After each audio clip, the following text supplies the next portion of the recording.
By the way, what's going on between you and my girlfriend? What do you mean, what's going on? I told her I was doing the show, and she said, oh my God, I love Conan. I love Conan.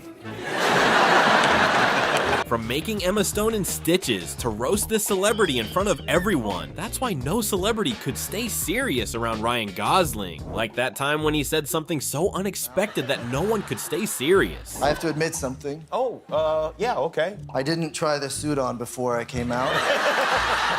And I realized that it's so tight. It's wildly inappropriate. I feel like I'm going steady with these pants. He and Emily Blunt seem more like siblings arguing than co-workers. Stunt was most memorable to get to be a part of, or just even to witness on set? I mean, I don't remember the stunts that I did because I blacked out. Because you were drunk. Yeah, well, yeah, that's true. Yeah, thanks. I'm just saying that the words of Taylor have an effect on a human But being. this time, it was the interviewer who made both of them break at the same time. Do you think, Ryan, that Ken will always be inside of you? Like there might be, it's Ken inside of me. Always. Yeah. I don't know. Always. Hopefully there's like a, yeah, I don't know. Here, the host simply couldn't hold back his laughter when he started talking about Rocky, his alien friend in Project Hail Mary. A lot of help from your friend, your co-star in the film, Rocky. It's a puppet. What was it like to work with him? Well, he's a diva. Very high maintenance. And this movie wasn't his first time working with aliens. Seth Meyers brought up something from the past that he probably wanted to forget. Sci Factor, Chronicles of the Paranormal. With Dan Aykroyd. With Dan Aykroyd. So it's a very It's like Canadian true stories show. told by Dan Aykroyd in a kind of unsolved mysteries sort of way about paranormal. And you played a teenager who was basically accosted by, abducted? Abducted by aliens. Gotcha. Yeah. Should we watch? But when Harry Styles showed up during his monologue on SNL, Ryan Gosling completely lost focus. What are you doing here, man? Well, I'm hosting next week, and it's been a while, so I just wanted to watch, get a feel for it. Yeah, that's so professional. That's awesome. You're here. I just wish someone would have told me. That's, anyway, welcome.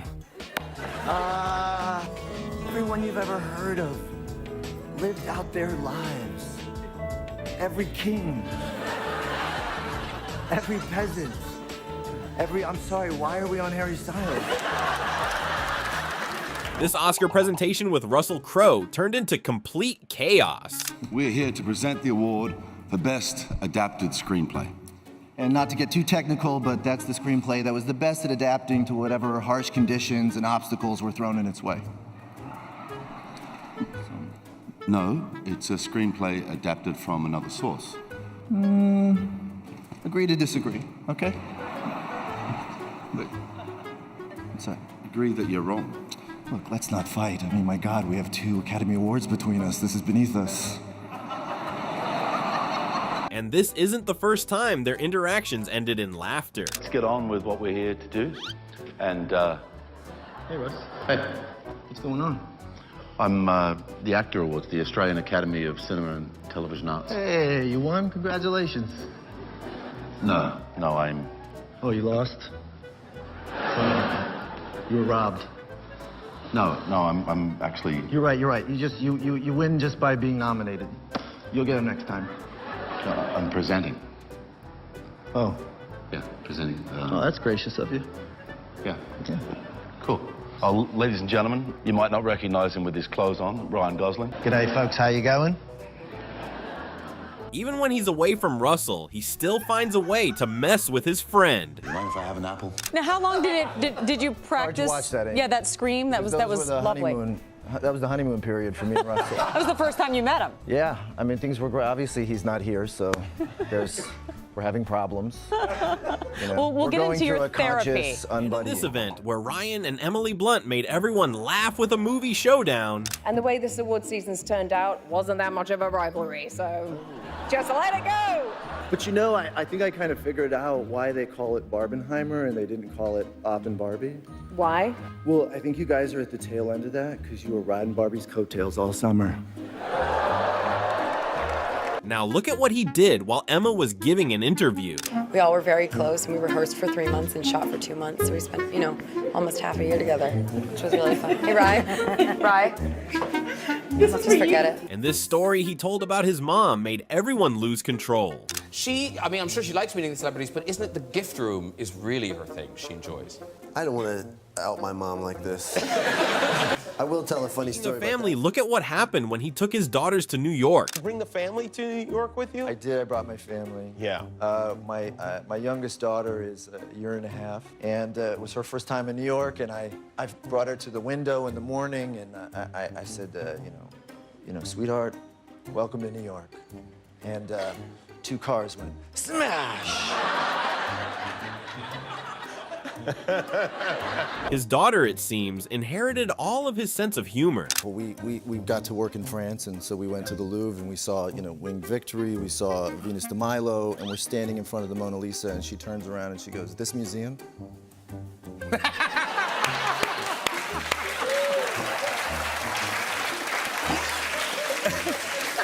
And I said, why? Yeah. She went, because it is not good. Yeah, NG. And the ironic way he describes living surrounded by women was enough to make everyone laugh. I want to get into the movie in just a bit, but first, I understand the girl-to-boy ratio in your house is now 3 to 1. Yes. How's that going? It's heaven. It's like walking through a field of flowers every day. Well, congratulations. I live with angels. Very nicely put. It's a ray of sunshine in a dark time, honestly, because with Russell, it's sad. It's sad that we've turned out this way. You know? But what he did in this interview with Harrison Ford completely changed the vibe. A little happier music. You know, well, there's so much secrecy around this new film. What can you tell me about it? Obviously, you've told me that it's you having a drink. I think it's. I feel like that's where this is headed. From that point on, the interview just kept getting funnier and funnier. What I did on set, I knitted this sweater. It's a nice sweater. It's Blade Runner inspired. I don't know what to say now.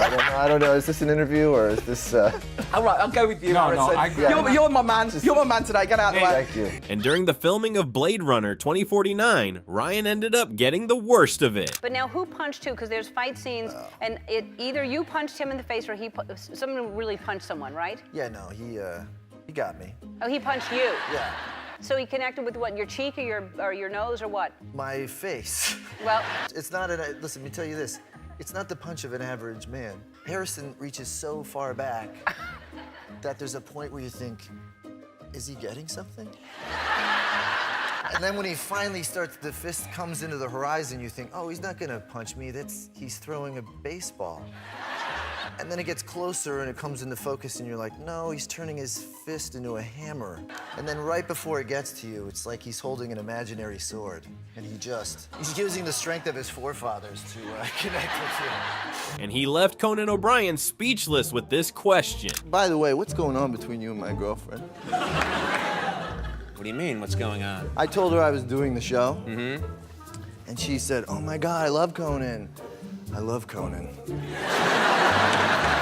And I said, well, what was that? She said, what? I'm just saying I love Conan. I love Conan. I said, but how come you keep saying it twice? And how come when the second time you say it, you kind of say it like somber and to yourself? I love him. Yeah, well, some guys got it. This time, even he couldn't hold back his own reaction when he received an unusual gift. You know what's even weirder? What? There's a lady in New Zealand that makes dish towels with your face on them.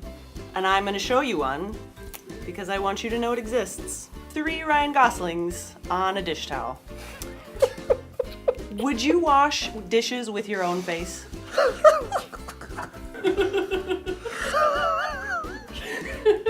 And I just have this in my house. And a very confusing question made both Ryan and Emma rack their brains to answer. You think that the love fantasy is really offended in the end? I've had too much champagne to answer that question. Emma? Will you just repeat the very last part again? Please? I'm sorry. Yeah, it's basically how our modern era has shaped what we consider a love fantasy today. I don't know that I can speak to the entirety of the modern era right now. But by next week, I'm going to have a solid answer for you with footnotes and references. In this interview, his brain seemed like it was somewhere else entirely. How are you guys? Thank you. Oh, Good. Thank you. How are you? Thank you. My pleasure. And that's all for today. Good night, everyone. And it seems like he's pretty forgetful, because even after months working with an astronaut, this was the way he found to remember the name. We had an amazing opportunity to talk to an astronaut on the space station. That's cool. Yes. You spoke the video chat thing, or? Yes. Yeah. Yeah. How did that go? Drew Fustel. Oh, you had his name tattooed on your body? I just... Oh, you wrote it with it. I wrote it, but I didn't want to get it wrong. Anyway, it was very... And when Ryan Gosling started telling a story about his uncle, no one was ready for what came next. Was your uncle living with you? Yes. I walked into the room once and he was bedazzling a sequin white jumpsuit, and he said that he was going to be Elvis for a little while, and you know, would I like to help? And so I became his head of security.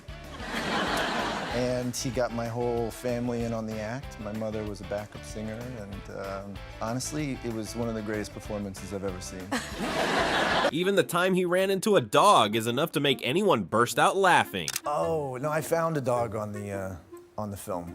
Okay. So I was staying at this sort of go-to movie guy house in Atlanta. They were very precious about the house. What I didn't realize was that there's a strict no dogs policy. And then I was going to work one morning, and there's a little dog. It's below 0, and I thought, oh, what harm can it do? And I let it in the house. When I came back from work, it was like a fecal Jackson Pollock. It was like, did he have help? How is he still alive? You know? And so then I had to clean it all up, and then I had to hide the dog, and I spent like 2 weeks hiding this dog. And you know, when it was over the last day, I didn't know what I was going to do with it. And actually, your driver, Bo, and so Bo took this little dog, and he went and lived on a lake with 100 acres. And he went to, you know, literally dog. So that's a nice story. That's a lovely story. Yeah, it is. And his story with dogs didn't stop there. He also had his companion George for many years. There was something about George where I think he felt like being a dog was beneath him. He would not do tricks. If you wanted him even to sit down, you had to sort of convince him it was in his best interest. You know?